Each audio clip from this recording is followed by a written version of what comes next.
Yeah. Yo, yo. Vishal Meva up in the house. Yeah. पूरी beat पे आग लग जाए, हमारे स्वैग बा फुल देसी, दिलवा में फीलिंग क्रेजी, तोरे खातिर जानन बेबी बाकी दुनिया लगे लेजी। हमारे स्वैग बा फुल देसी, दिलवा में फीलिंग क्रेजी, तोरे खातिर जान बेबी बाकी दुनिया लगे लेजी। गांव के गली से उठ के आयल बानी, सपना लेके शहर में छाइल बानी, ना कहूँ साथ खुदे बनवानी रास्ता, मेहनत से लिखनी हम किस्मत के किस्सा, रात भर जाग के राइम बनाई, दर्द के लाइन में फायर लगाई, जे हंसे रहले आज वही ताली बजावे, नाम सुन के लोग अब रिस्पेक्ट जतावे।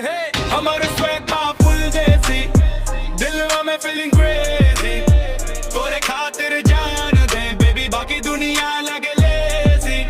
हमारे स्वैग बा फुल देसी, दिलवा में फीलिंग क्रेजी, तोरे खातिर जान दे बेबी बाकी दुनिया लगे लेजी।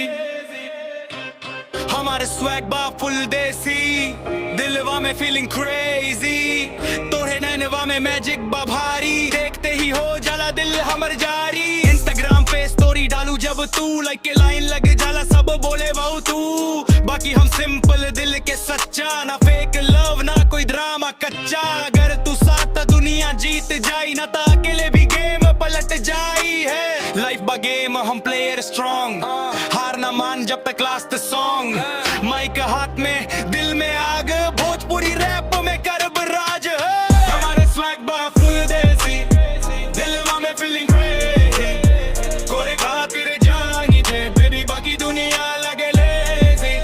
हमारे स्वैग बा फुल देसी, दिलवा में फीलिंग क्रेजी, तोरे खातिर जानी दे बेबी बाकी दुनिया लगे लेजी।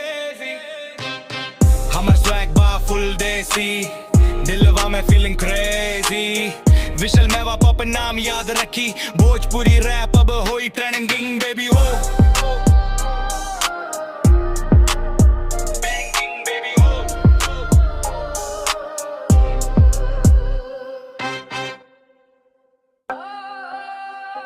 Yeah.